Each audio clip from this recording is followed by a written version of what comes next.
Ei, pessoal, tudo bem? Sejam bem-vindos à nossa primeira aula do nosso curso básico de aromaterapia. Eu espero que vocês gostem muito do conteúdo que tem vindo por aí, mas antes a gente vai fazer uma aula básica, porque afinal de contas, o que é a aromaterapia? Você sabe? Será que você sabe o que é aromaterapia? Vamos falar um pouquinho da história da aromaterapia e depois um pouquinho sobre as formas de uso, algumas regrinhas de segurança, porque nunca é demais a gente frisar esse ponto. E aí vocês vão entender um pouco mais do contexto do que os óleos essenciais podem fazer nas nossas vidas. Vamos lá? Então, gente, o que é a aromaterapia, né? A aromaterapia é o uso dos óleos essenciais com fins terapêuticos. E atenção, muito importante nesse ponto. Óleos essenciais e não essências. Por favor, essências não. Essências são produtos sintéticos desenvolvidos pela indústria química para imitar o odor dos óleos essenciais, mas que muitas vezes dão alergia na gente. A gente sente um desconforto no nariz, pode dar alergia na nossa pele. Então, nada de essência, tá bom, pessoal? A essência não tem fim terapêutico, é só um cheirinho que pode trazer, inclusive, desconforto pra gente. Vamos usar óleos essenciais e assim a gente vai conseguir aplicar a aromaterapia na nossa vida.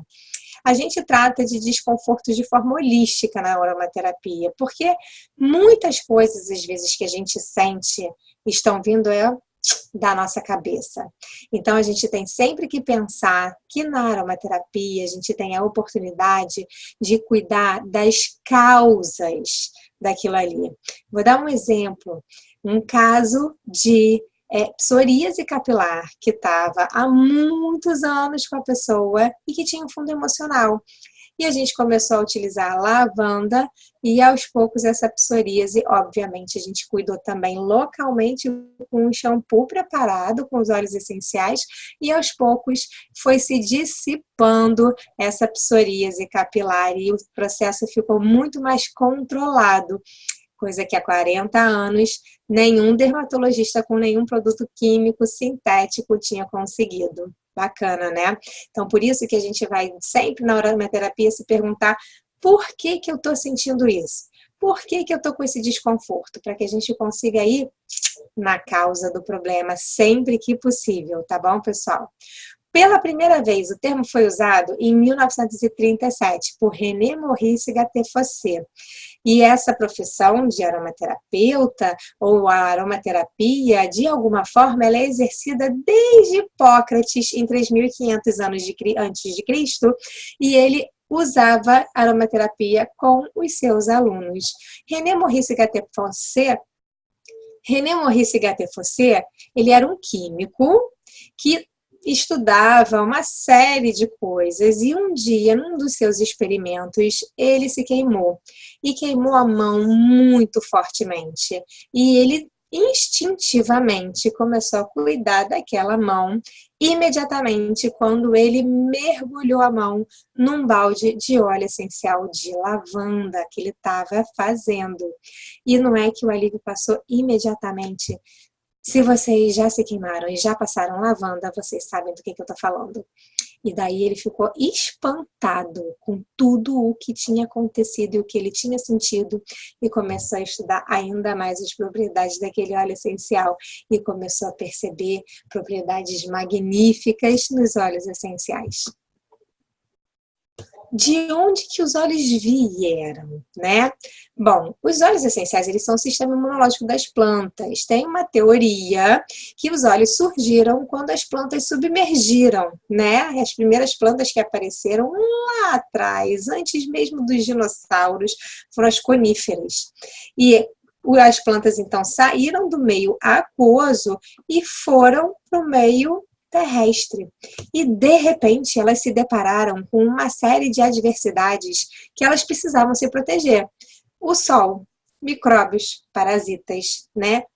Oscilações de temperatura, danos que podiam ser causados nas folhas e só sobreviveram as folhas, as plantas, as árvores que tinham a capacidade de se regenerar e que tinham a capacidade de se defender de todas essas intempéries, por assim dizer.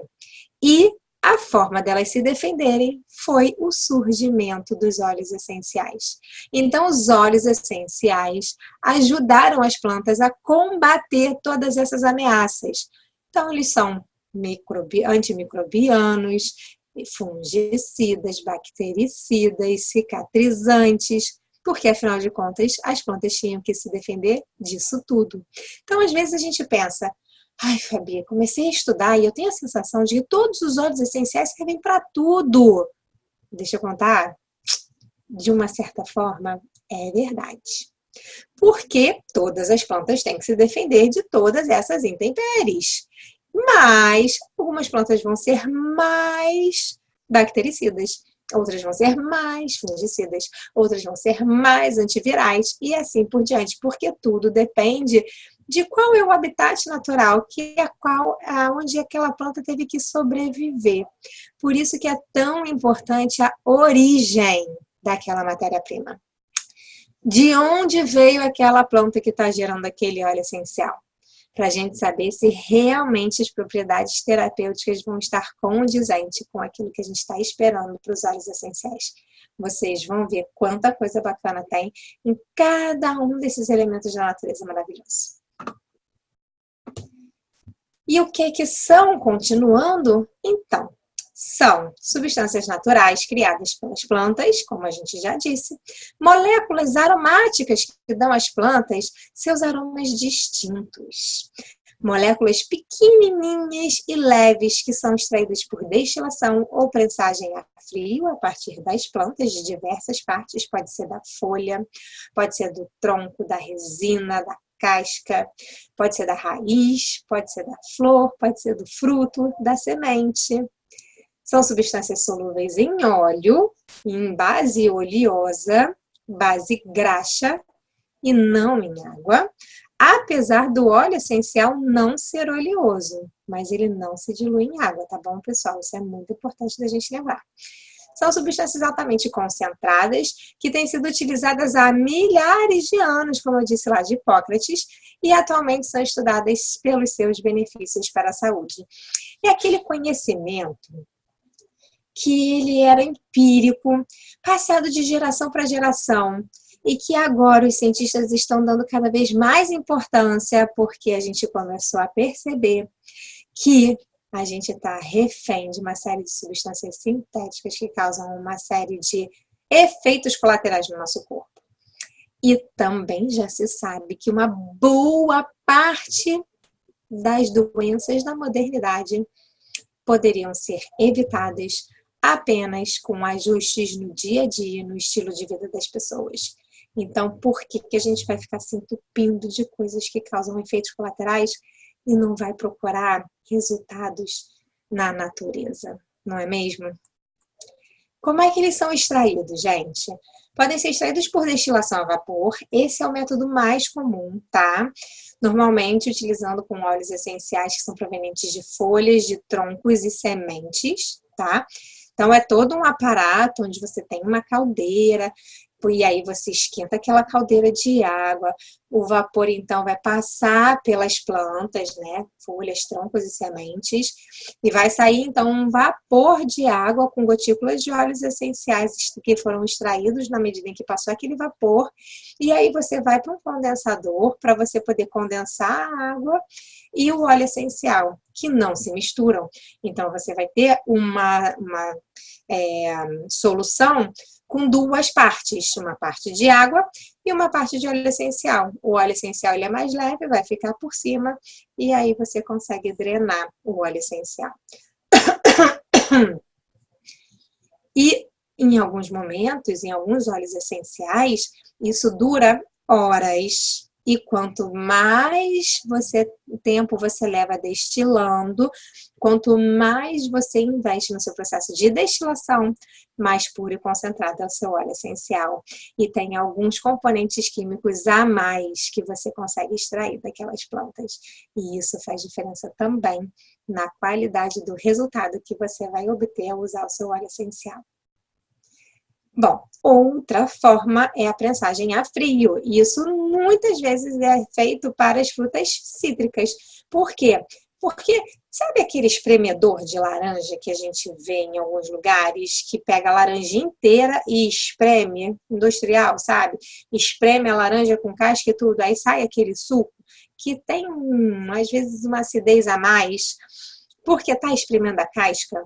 Pois é, aquele suco tem o sumo da fruta e o óleo essencial que está na casca, porque o óleo essencial cítrico está na casca. E aí a gente obtém ele fazendo justamente essa prensagem a frio, tá bom? E a gente tem também a extração por solvente, que é uma extração menos pura, que rende mais do que a destilação a frio, que a gente conversou, mas que pode haver contaminação do solvente. Então, muitas empresas de óleos essenciais que querem que renda e que elas não estão tão preocupadas com a qualidade e que elas não querem que os óleos dela, por exemplo, possam ser usados topicamente, vão produzir só óleos essenciais para uso aromático. O que elas fazem? Elas extraem por solvente. E aí eles podem estar contaminados com solvente no final, uma contaminação residual, mas que pode trazer risco para o nosso corpo. E normalmente fazem isso com os óleos que são mais raros, como por exemplo rosas e jasmim, tá? Mas existem outras formas de você conseguir os óleos de rosa e jasmim, só que vão ser mais caros. Então, se você encontrar um óleo de rosas, por exemplo, que seja acessível, pode contar que essa forma está sob suspeita, porque o óleo de rosas ele é muito difícil de fazer e por isso um bom óleo essencial de rosas é caríssimo, tá bom, pessoal? Deixa eu contar um pouquinho agora da cronologia do uso dos óleos essenciais, só para vocês terem uma dimensão de há quanto tempo que existem os óleos essenciais e que eles são usados. Olha só, 4.000 a 3.000 anos antes de Cristo, ele já era usado em receitas de perfumes pelos sumérios, e a gente encontra isso em placas de argila com desenhos e tudo mais. Em 2.500 antes de Cristo, um imperador chinês identificou usos medicinais de 300 plantas. Então, veja bem, gente, para a gente isso pode ser uma coisa nova, mas lá na China isso está sendo passado de geração para geração desde 2.500 antes de Cristo, com registros sobre isso. Será que a gente realmente tem que considerar isso como uma medicina alternativa? Ou será que a alternativa ou será que a alternativa é a indústria farmacêutica que acabou de chegar por aqui, né? Vamos pensar nisso também. Em 1550 a.C., a gente encontra um papyrus, né, que ele é detalhado como os antigos egípcios usavam olíbano e outros compostos aromáticos para, inclusive, propósitos religiosos e curas de doenças. Já ali entre 800 e 150 a.C., nesse período, a gente tem registros de médicos gregos que usam plantas aromáticas para efeitos medicinais, acreditando que são invenções divinas. O que, de certa forma, não deixa de ser, né? Se a gente pensar que o criador, por assim dizer, não vou colocar nomes, mas de alguma forma trouxe as plantas até aqui e por isso surgiram os óleos essenciais. Bom, religiões à parte, a gente tem alguns registros entre 430 a.C. e 70 a.C., em que Hipócrates faz a fumigação de Atenas, usando essências aromáticas, por exemplo, para poder espantar os insetos. E a gente tem Dioscórides, que publica De Matéria Médica, que é um texto sobre a medicina herbal e usos medicinais de diversas plantas. Então, olha quantos registros a gente tem do uso dos óleos essenciais, que era a forma como as pessoas se cuidavam, né? Então, quando alguém diz que não tem comprovação da eficácia dos óleos essenciais, você fala, meu amor, olha para toda a humanidade. A humanidade só chegou até aqui porque ela tinha algum remédio. E esse algum remédio vinha de onde? Das plantas, né? Alô? Enfim. Bom, Quando a gente vai chegando mais para cá, né, de 27 a.C. até 395 depois de Cristo, a gente tem registros dos romanos usando óleos essenciais para perfumar o banho, a casa, o corpo. Já no ano 1000, a gente tem o filósofo médico persa Avicena, que é reconhecido por sua invenção do processo de destilação a vapor, porque até então eram só via maceração, então era o uso das ervas aromáticas para fins medicinais ou fins aromáticos, de estética e tudo mais. Em 1500, a gente já tem o médico alemão Hieronymus, que publica Liber de Arte Destillandi, que é um dos primeiros livros sobre destilação dos óleos essenciais, falando efetivamente do processo. Já em 1937, o químico francês René Maurice Gattefossé publica Aromathérapie, que enfatiza o valor terapêutico dos óleos essenciais, e especialmente a lavanda, por conta daquela história que eu contei para vocês. E a gente, por conta de tudo isso, encontra diferentes escolas de aromaterapia. Então, a gente tem a escola francesa, que é mais abrangente, né? Ela pressupõe o uso aromático, tópico e interno. Então, a gente tem, inclusive, publicações do próprio químico René Maurice Gattefossé, e a gente tem registros da Segunda Guerra, que o médico Jean Vonnet tratou oficiais com óleos essenciais, de toda forma que ele podia usufruir ali, aromático, tópico e interno, tá? Mas a gente tem a escola inglesa, que só tolera o uso aromático e o uso tópico, eles não falam sobre o uso interno, tá bom? E nos anos 70, nós temos a publicação do livro da Marguerite Maury, com apenas o uso para cosméticos dos óleos essenciais, tá? E aí a gente tem a escola alemã, que fala apenas do uso aromático, eles são bem mais conservadores. Eles são bem mais conservadores. E por conta disso, alguns, dependendo do aromaterapeuta, ele segue uma determinada linha. E, infelizmente, muitas vezes, quando eles são mais conservadores, a gente ouve um pouquinho de coisas que eu acho que não deveria ter maiores comentários sobre outras linhas, né? Porque, afinal de contas, a gente tem uma série de milhares, centenas de milhares, ou sei lá, de bilhares de pessoas que usufruem da aromaterapia de todas as formas, seguindo todas as escolas de uma forma segura. Então, eu acho que de uma forma segura, você pode fazer o uso dos óleos essenciais de diversas formas, né? Que formas? Aromática, tópica e interna, sim. Por que não? Temos que fazer isso com cautela, mas isso pode ser feito se você tiver garantias. Vamos falar um pouquinho do aromático? O aromático eu acho excelente para as emoções, porque ele ativa o nosso sistema límbico. E o nosso sistema límbico controla as nossas emoções, ele é responsável por armazenar a nossa memória de longo prazo, ele controla uma série de glândulas do nosso corpo, de hormônios do nosso corpo, e isso, tudo é ativado com o aroma. Além de ser excelente para congestão nasal, né? Então, quando eu estiver falando de emoções, de sistema respiratório, de memória, de hormônios, eu vou usar bastante a via aromática, tá bom, pessoal? Muitas vezes me perguntam, Fabi, mas eu não sei se eu uso aromático, se eu uso interno, se eu uso tópico. Intuitivamente, a gente pode usar essas dicas para você saber como é que você vai usar o óleo essencial, dependendo do que você quer cuidar no seu corpo, tá? Você pode, então, inalar diretamente do recipiente ou na palma da sua mão, né? Pode fazer uma difusão, colocar num difusor de ambiente, pode usar em perfumes, pode usar em colônias, nos pulsos, na nuca, ventiladores, né? Difusores pessoais.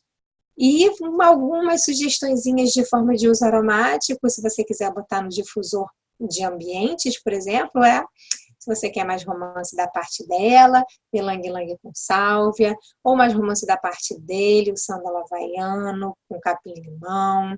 Se você quer um blend energizante, você pode usar aí alecrim com laranja e o hortelã-pimenta, peppermint. Se você quer baixar o nível de estresse, temos aí limão siciliano, laranja, cedro e cravo no difusor. Então, a gente tem várias combinações, cria a sua própria combinação, uma vez que você comece a entender e conhecer um pouquinho mais das propriedades terapêuticas dos óleos essenciais, porque, afinal de contas, cada pessoa é uma pessoa e o que é melhor para mim não necessariamente vai ser melhor para você. Então, encontre o que é melhor para você. No uso tópico, a gente sente alívio imediato de desconfortos locais. Então, me ralei, estou com torcicolo, dor de cabeça. Vamos fazer um uso tópico para a gente tentar eliminar esse problema o mais rápido possível. Use nos pés e na coluna se você estiver prevenindo, por exemplo, para fortalecimento do sistema imunológico. Use e abuse de pontos de reflexologia, chakras, regiões bem vascularizadas para isso chegar rápido na nossa corrente sanguínea, né? E sempre de lua, pessoal, sempre diluam. A gente tem uma aula específica sobre diluição, depois vai lá ver para você saber fazer suas diluições, tá bom? Então, eu vou pensar sempre no uso sistêmico, que isso vai cair na minha corrente sanguínea, se eu estou querendo cuidar da minha pele, se eu estou querendo cuidar dos meus cabelos, através do uso tópico, tá? Então, você pode aplicar diretamente, fazer uma massagem, usar no seu banho, fazer uma compressa e, como eu já disse, usar em reflexologia. Algumas sugestões de uso para um banho calmante, fazer aí 4 gotas de camomila romana com lavanda, um banho para te trazer mais alegria, um hortelã com grapefruit e alecrim, uma massagem relaxante, você vai usar lavanda, mirra, ylang-ylang, camomila romana e, de novo, isso aqui não é exaustivo. São apenas algumas sugestões, vocês com certeza vão criar muitas sinergias depois que vocês começarem a aprender um pouquinho sobre cada óleo essencial que a gente vai falar no curso. E aí, o tão famigerado uso interno. Eu não vou falar sobre uso interno, vocês vão me ver falando quase nada sobre uso interno ao longo do curso, porque eu sei que é um tema polêmico e é um tema que a gente tem que levar aí com uma certa cautela, né? Primeiro, atenção à pureza do óleo essencial. A gente tem que ter rastreabilidade de como aquele óleo essencial foi feito para a gente ter certeza de que naquele vidrinho não tem nada que possa fazer mal ao nosso corpo, tá? E atenção que nem todos podem ser ingeridos. Então, um cedro, um cipreste, um ravensara, eles não vão poder ser ingeridos, tá, gente? Então, muita cautela, porque não é porque é natural que eu posso botar para dentro, tá? E eles são muito bons para as funções estruturais do nosso corpo. Ingerir é bom para as funções estruturais do nosso corpo. Então, é bom para você diminuir a oxidação das suas células, por exemplo. É bom para você, para caso você tenha questões gástricas, de certa forma. É bom se você está precisando diminuir inflamações internas no seu corpo. Então, algumas coisas vão ser melhores se você ingerir os óleos essenciais, claro, que com a devida orientação, tá, pessoal? Então, um uso sistêmico para, sim, cair na sua corrente sanguínea e no seu sistema digestivo. Formas de uso, você pode botar sublingual, que é a forma que você mais absorve, mas você não vai poder fazer isso com qualquer óleo, porque alguns óleos vão ser bem desconfortáveis, vão ser quentes, podem inclusive te trazer desconforto na mucosa, tá? O ideal é em cápsulas veganas, mas você também pode misturar a sua bebida, utilizar na sua comida. E aí, para você cozinhar, algumas dicas, ó. Uma gota de óleo cítrico, por exemplo, substitui uma colher de chá de raspas, raspa de limão, raspa de laranja, tá? Uma gota de menta substitui uma colher de chá de folhas secas ou uma colher de sopa de folhas frescas. Uma gota de canela são 2 colheres de sopa de canela em pó. Olha como é forte. E para as ervas, alecrim, orégano, o que você vai fazer? Você vai pegar um palito, vai molhar a pontinha do palito de dente e vai mexer no seu molho, por exemplo, porque é muito, muito forte. Experimenta. E qualquer coisa, se precisar, você repete. Quando que você vai usar os seus óleos essenciais, gente? Sempre que você quiser elevar o seu bem-estar físico e mental, para fortalecimento dos sistemas do corpo, sistema respiratório, cardiovascular, digestivo, imunológico e assim por diante. E para combater desconfortos pontuais, então você pode usar para tudo, todo dia, para prevenir e para remediar muita coisa, né? A atuação é muito rápida. Quando você inala em 22 segundos, ele está chegando no seu sistema límbico e começando a fazer aquele sistema límbico funcionar. Em 15 minutos, depois que você toma o óleo essencial, ele já começa a agir pelo seu corpo e quando você passa mais ou menos 20 minutos depois, ele está atuando mais ou menos, tá? Porque quando eu uso para minha cólica menstrual, por exemplo, em 10 minutos eu já não tenho mais. Graças a Deus. E falando um pouquinho sobre o uso seguro dos óleos essenciais, como eu já disse, vamos diluir. Mas não tem muito consenso entre os aromaterapeutas de quanto que você vai diluir. Essa tabela que eu trago para vocês é uma sugestão. Lá na aula de diluição eu falo muito mais sobre isso, mas vamos sempre ter na cabeça que se eu vou passar, eu vou diluir. Principalmente se eu estiver falando de uma pele sensível, tá? E eu vou, com isso, evitar sensibilidade no curto e no longo prazo, porque eu também não quero... Ah, lavanda pode usar puro na pele? Pode. Mas eu vou usar eventualmente, porque eu não quero que minha pele se sensibilize no longo prazo com a lavanda. Eu quero usar lavanda a minha vida inteira, né? Muito cuidado para óleos quentes, como cravo, canela, orégano, tomilho. O capim-limão também é bem sensibilizante, tá? Vamos usar sempre óleo vegetal puro para diluição. E quando eu diluir com óleo vegetal, a validade que eu tenho que adotar é a validade do óleo vegetal. Porque o óleo essencial vale... A validade do óleo essencial, eu nem sei te dizer qual que é, mas é bem grande, tá? Porque eu não sei te dizer qual que é, porque foram encontrados algumas urnas da época dos faraós com óleos essenciais lá dentro ainda ativos. Então, tudo depende da conservação, né? E sempre guarde o seu óleo essencial, a sua mistura ao abrigo da luz e do calor, porque é isso que vai determinar que o seu óleo essencial continue íntegro. Porque, pessoal, não é necessário ser médico para usar aromaterapia, mas é preciso conhecer o poder dos óleos essenciais para evitar acidentes e incidentes. E por isso que eu fiz para vocês esse curso, para que vocês tenham o conhecimento básico de como usar, para que usar e algumas regrinhas de segurança para cada um dos óleos essenciais que a gente vai estudar aqui, tá? Beijo no coração de vocês e boa aula!